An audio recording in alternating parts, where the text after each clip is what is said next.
My name is Claire Bennett. I am 34 years old. On a Thursday night in November, my husband stood in our kitchen and told me he wanted out. He said I had no ambition. He said I was dragging him down. He said he deserved someone who matched his level. Then he told me to pack what I needed and leave. It was raining outside, hard, cold, the kind of rain that soaks through everything immediately. I stood on our driveway with 2 suitcases and the sound of our front door closing behind me, and I did not cry, and I did not beg, and I did not say a single word.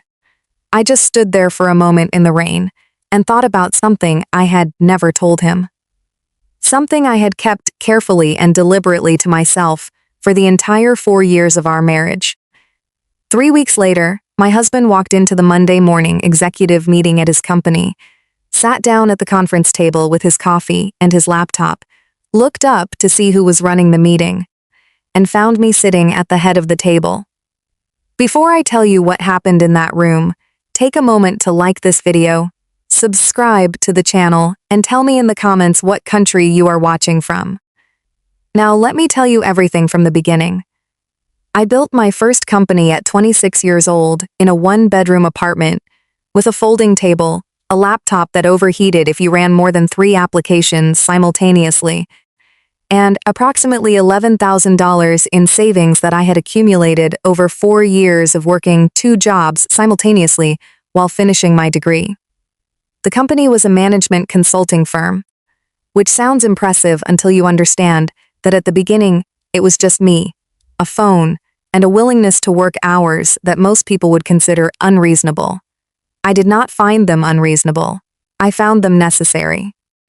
There is a difference that only makes more sense from the inside. The first 2 years were the kind of years that either break you or clarify you. I lost 2 clients I could not afford to lose. I made a hiring decision in year 1 that cost me significantly and took 8 months to correct. I worked through a period of 4 months where I genuinely did not know if the company would survive to the following quarter. I did not tell anyone this was happening because I had learned early that uncertainty announced publicly becomes the uncertainty, compounded by the reactions of others, and I did not have the bandwidth for other people's fear on top of my own. I figured it out, not dramatically, not in a single moment of insight, just through sustained and unglamorous problem solving, one decision at a time, until the problems were smaller than the solutions and then smaller still. By the time I was 30, the company had 60 employees and offices in 2 cities. By 32, it had expanded to a 3rd city and a 4th. I had built something real from nothing, and I had done it quietly. And I had done it alone. And I was proud of it, in the particular private way of someone who has never needed the pride to be witnessed to feel it. I met Daniel at a corporate fundraiser when I was 30. I was not supposed to be there. I had been planning to send my head of communications in my place, because I had 3 deliverables due that week, and attending charity events was not the highest use of my Thursday evening. But something made me go. I still cannot explain what it was. Some instinct that overrode my calendar and my better judgment, and put me in a car headed downtown on a rainy October evening. Daniel was standing near the bar when I arrived. He was talking to someone I did not recognize, laughing at something, comfortable in the room, the way some people simply are in any room they enter. I noticed him, the way you notice someone who is not performing their ease.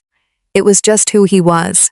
He saw me across the room at some point and held eye contact for a second longer than strangers usually do, and then went back to his conversation, and I went to mine. An hour later, he introduced himself.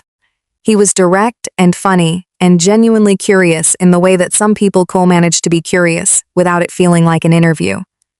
He asked questions and then actually listened to the answers.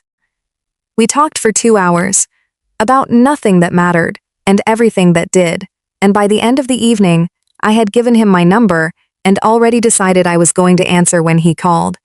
What I did not tell him that evening, and what I chose not to tell him for a long time afterward, was that the fundraiser we were attending was being held inside a building I owned, that the company whose name was on the event program was mine, that the people in that room worked for me, or did business with me, or both. I did not tell him because I had been in enough situations where that information arrived early to know what it did to things. It changed the weight of everything.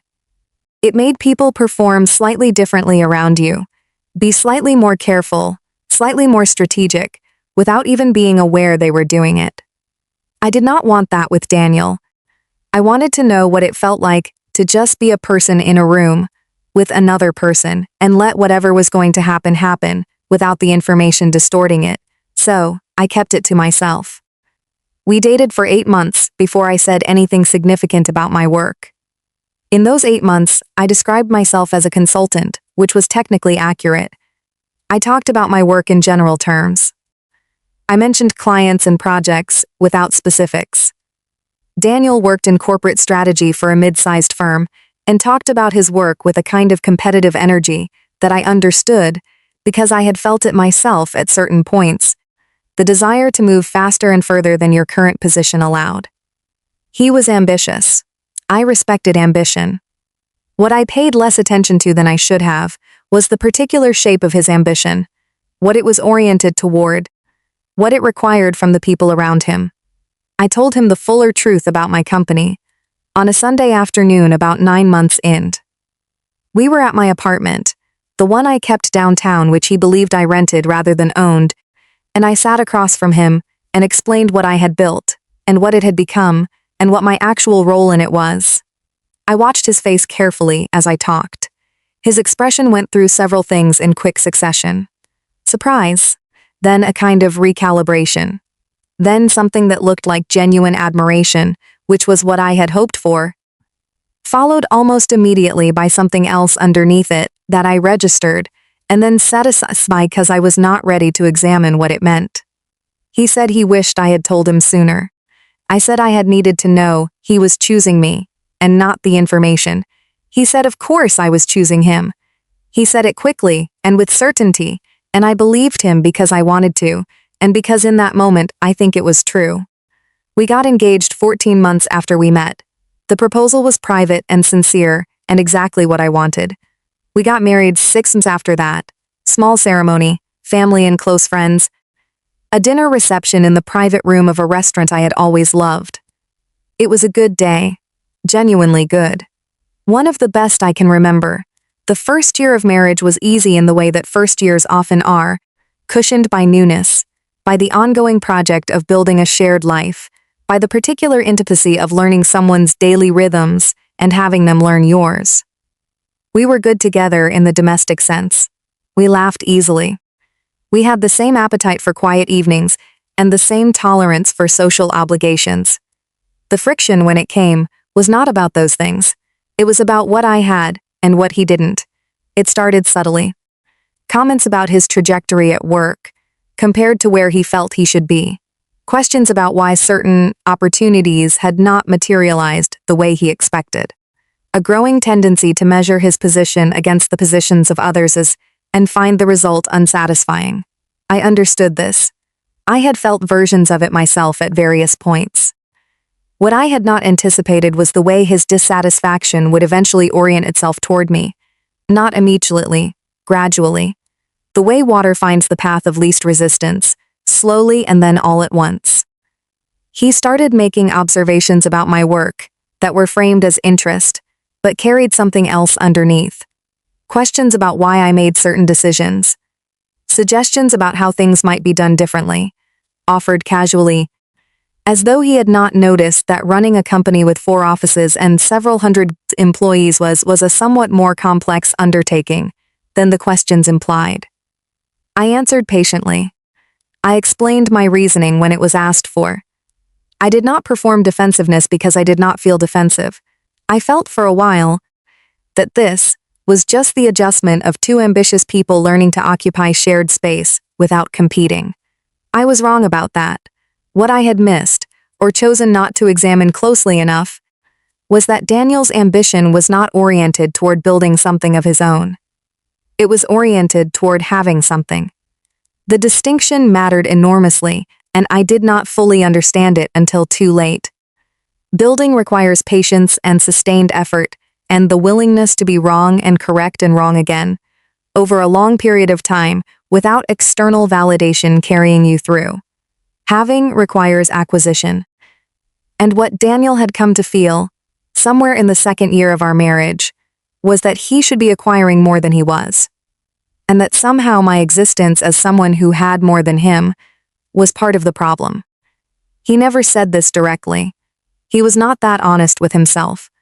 But it came through in other ways, in the comparisons he drew at dinner parties, in the way he talked about his colleagues who had been promoted, in the way he occasionally looked at me when he thought I was not watching, with an expression that I can only describe as resentful. Though it would disappear so quickly, I always questioned whether I had seen it at all. By the third year, the comments had become a pattern. You are too comfortable. You do not push enough. You do not understand what real pressure feels like. You hold me back. Each one delivered in the reasonable tone of someone offering a sincere observation, rather than a criticism, which made them harder to respond to and harder to dismiss. I told myself it was stress.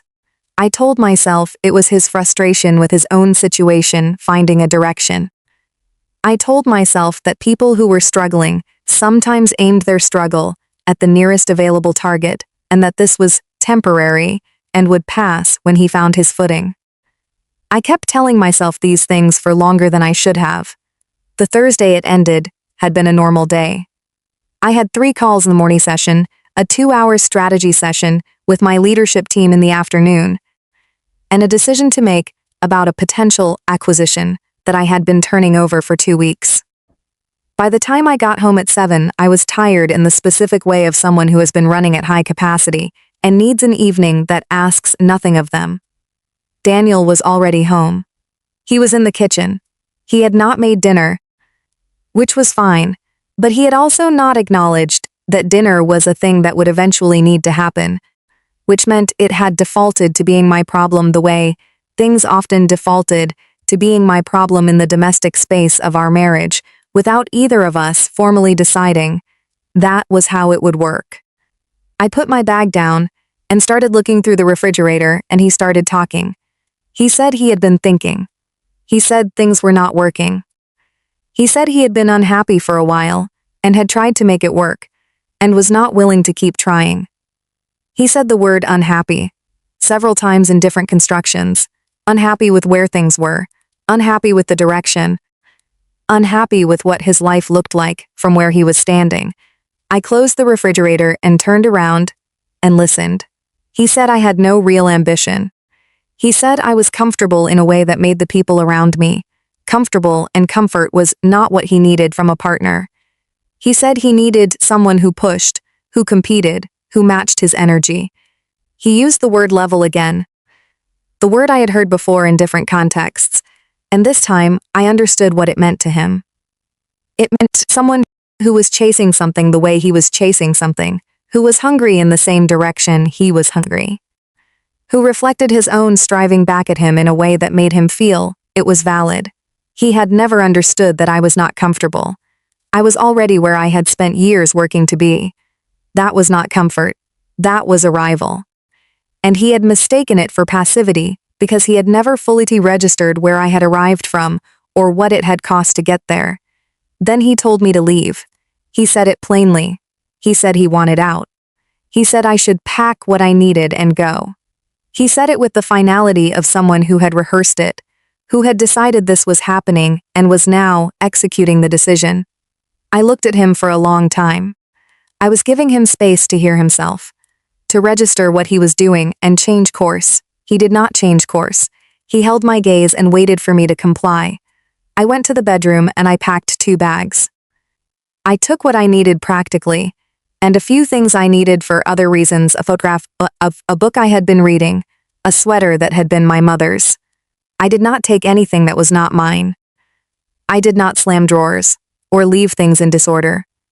I moved through the room the way I moved through difficult situations at work, methodically, without performing emotion for an audience. Daniel was in the kitchen when I came back through. He did not say anything. I picked up my keys and my bag, and I walked to the front door and opened it. It was raining hard. Cold November rain, the kind that comes down with weight and intent. I stood on the front step for a moment and felt it on my face and my shoulders, and then I walked to my car and put my suitcases in the trunk and got in the driver's seat and sat there. I did not cry. I am not someone who does not cry. I have cried in bathrooms after difficult meetings, and in my car after phone calls that delivered bad news, and alone in my apartment late at night, when the weight of running something large and consequential felt briefly too heavy for one person. I cry when it is useful and when it is honest. It was not useful in that moment, and the honest feeling underneath the shock and the strange exhausted clarity was not grief exactly. It was something more like recognition. A thing I had been half seeing for a long time coming into full focus. I started the car and drove to my downtown apartment. The one Daniel thought I rented, the one I had owned for 6 years. I parked in the underground garage, took my bags upstairs, ordered food, showered, and sat by the window watching the rain. Then I opened my laptop and started working, not because I was suppressing anything, because the work was mine, and it was real, and it was there, and being inside it felt like being inside something solid when everything else had become temporarily uncertain. I worked until midnight, and then I went to bed and I slept better than I expected to. The following days moved with the particular clarity that sometimes follows a decision that has been made for you before you were ready to make it yourself. I spoke to my legal team. I initiated the preliminary steps of a separation. I made the professional and financial decisions that needed to be made, and I made them cleanly and without drama. Daniel called 4 times in the first week. I did not answer. He sent 2 messages. The first was angry. The second was an apology that somehow managed to reframe everything as a misunderstanding caused by external pressures, which was not an apology at all, but a renegotiation attempt dressed in apologetic language. I read it once and put my phone face down. I did not think about him constantly. I thought about him the way you think about a decision you have made, and are no longer second-guessing, occasionally and with a kind of settled acknowledgement rather than ongoing uncertainty. What I did not know during those weeks was what was happening on his side of things. I found out later from my head of human resources, who came to me with visible discomfort to deliver the information. Daniel's department at his company had been restructured. His direct manager had accepted a position elsewhere. The search for a replacement had been underway for 3 weeks. The replacement would sit on the executive leadership team, would attend the Monday morning strategy meetings, would report directly to the top. The company Daniel worked for was a firm I had acquired 18 months earlier. I had kept my involvement at the executive level and stayed off the day-to-day management of that division intentionally, partly because the existing team was strong and did not need my intervention, and partly because Daniel worked there, and I had wanted to maintain separation. The organizational structure meant there was no obvious reason for our names to be connected from his perspective. Different last name professionally, different floor, different operational domain. We had simply never crossed paths inside that building in the 2 years since the acquisition. It was a coincidence that had held through the entire marriage. It stopped holding on a Monday morning in March. I walked into the executive conference room at 8:45. The table was full, 12 people, department heads and senior managers, and the leadership team I had been working with since the acquisition. I was familiar to all of them. I set my materials down at the head of the table, looked up to greet the room, and at the far end of the table, looking at his phone with the specific distracted posture of someone killing 30 seconds before a meeting starts, was Daniel. He had not seen me yet. I sat down. I opened my folder. I said good morning to the room. He looked up. What happened to his face in that moment is something I have thought about many times since. It was not a single expression. It was a sequence. First, simple non-recognition, the slight blankness of someone whose brain has registered a face without yet processing where it belongs. Then, recognition landing. Then the context arriving behind the recognition, where we are, what room this is, what chair I am sitting in, what it means that I am in it.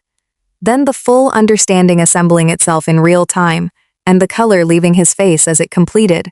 His mouth opened slightly. Nothing came out. The person sitting beside him glanced over with a brief look of concern.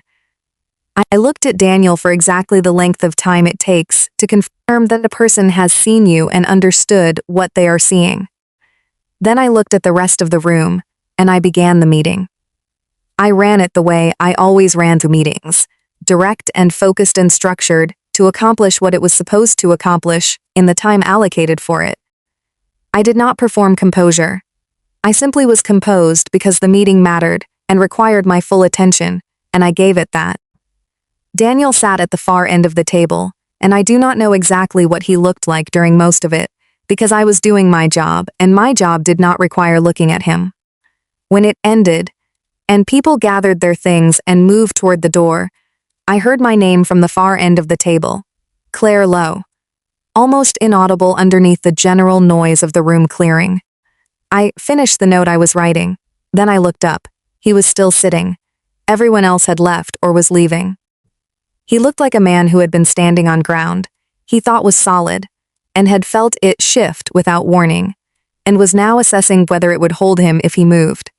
He said he would like a few minutes. I told him I had a 9:15. He said my name again. This time his voice had something in it that it did not usually have. Something unguarded. I closed my folder and stood. I walked to his end of the table and sat in the chair beside him, not because I owed him the conversation, but because I had decided I wanted to have it once, and have it clearly, and then not have it again. I want you to understand something, I said quietly. I did not plan this. I did not arrange this moment. I did not engineer any of this to happen the way it happened. I kept my involvement in this company away from your division deliberately and consistently throughout our marriage. What you are looking at right now is simply where I work and simply who I am. He looked at me without speaking. The woman you told to pack her bags and leave in the rain, I said, on a Thursday night in November. This is her. He looked down at the table, then back at me. He started to say something about not knowing, about not having understood. His voice had the quality of someone reaching for a foothold they cannot find. I know you did not know, I said. And I want to be honest with you about something. The reason you did not know is not because I was hiding from you. It is because I needed to know something first. I needed to know that you were choosing me. Just me. Not what came with me. Not what I had built. Not what my name could open for you. I needed that to be real before any of the rest of it could be real. He was quiet. And what I found out, I continued, is that you were not choosing me. You were choosing a version of me that you had decided fit a role in your life. And when you decided that version was not serving the role adequately, you told her to leave. That is what happened. I want you to be clear about that. I stood up. I wish you well, Daniel. I genuinely mean that. But I have already heard everything I needed to hear from you, and I said it in our kitchen on a Thursday night in November, and what I said was nothing at all. Because there was nothing left to say, I picked up my folder and walked out. Behind me I heard him exhale, the particular sound of something completing. The legal process moved quickly after that. It was straightforward in the way that things are straightforward when both parties understand that the conclusion is not in question, and the only remaining work is procedural. Daniel did not contest anything. He resigned from the company 2 weeks after the meeting. I did not ask him to. I would not have. But I understood why he did. My assistant told me he had left an envelope at the front reception addressed to me. I had it placed in a file without opening it, not from cruelty, from the same reason I had not answered his calls in the weeks after I left. Because there was nothing in that envelope that could add anything to what I already knew and had already decided. Some conversations are finished before they are spoken, and the kindest thing you can do for both people is to acknowledge that and not make them say it out loud. I gave myself 6 months after that to simply work and breathe and remember who I was before I had spent 2 years making myself smaller so that someone else could feel bigger beside me. I had been doing it so gradually and for such justifiable reasons at each small step that I had not noticed how far I had traveled from the center of myself until I was standing on a rainy driveway with 2 suitcases and the clarity that comes when everything unnecessary has been removed. Those 6 months were the most productive and the most honest I had felt in years. I have thought a great deal since then about the choice I made at the beginning. The choice not to tell him who I was until I was certain he was choosing me for the right reasons. Some people have told me it was unfair, that he deserved to know, that I created the conditions for a misunderstanding by withholding relevant information. I understand that argument. I have turned it over honestly, and I do not dismiss it, but here is what I also know. The person I became in that marriage, the quieter, smaller, more accommodating person who absorbed criticism without pushing back and made herself less visible so that he could feel more significant, that person was not who I was before I met him, and she was not produced by dishonesty. She was produced by love and by the very human desire to be chosen by someone you have chosen. I told him the truth 9 months in. I told him everything. And what he did with the truth over the following 3 years is the answer to the question of whether the withholding was the problem or whether the withholding simply delayed the revelation of a problem that was already there. I do not tell this story to make myself the only reasonable person in it. I made choices I would make differently. I stayed longer than was good for either of us. I mistook his frustration for something temporary that patience could outlast when it was actually something structural that patience could not fix. But I also know this. I built something real from nothing, over 7 years of sustained and unglamorous work. I made thousands of decisions in rooms full of people who were watching to see if I would get them wrong. I carried the weight of something significant without needing anyone to witness how heavy it was. And I did all of that before I met Daniel, and I was still doing all of it while I was married to him, and I am doing all of it now, and I will be doing all of it long after this story has become just one chapter in something much longer. He thought he was sending me somewhere I did not deserve to be when he stood in that kitchen and told me to leave. He thought he was making a point about value and about what I was worth. He had no idea that the woman standing on that driveway in the rain was the person who signed his paychecks. He had no idea what she had built, or what she was capable of, or what she would walk into on a Monday morning 3 weeks later. He had no idea at all, and the thing I have come to understand, sitting on the other side of all of it, is that his not knowing was never my failure. It was his. Because I had been standing in front of him for 4 years, being exactly who I was, and he had looked at me every single day and seen something smaller than what was there. That is not something I could have fixed by explaining myself more clearly. Some people can only see what they are looking for, and if they are looking for something that confirms what they already believe, they will find evidence of it everywhere and miss the truth that is standing directly in front of them. I am not angry about it anymore. I was for a while. The specific anger of someone who has been significantly misunderstood by a person who had every opportunity and reason to understand them.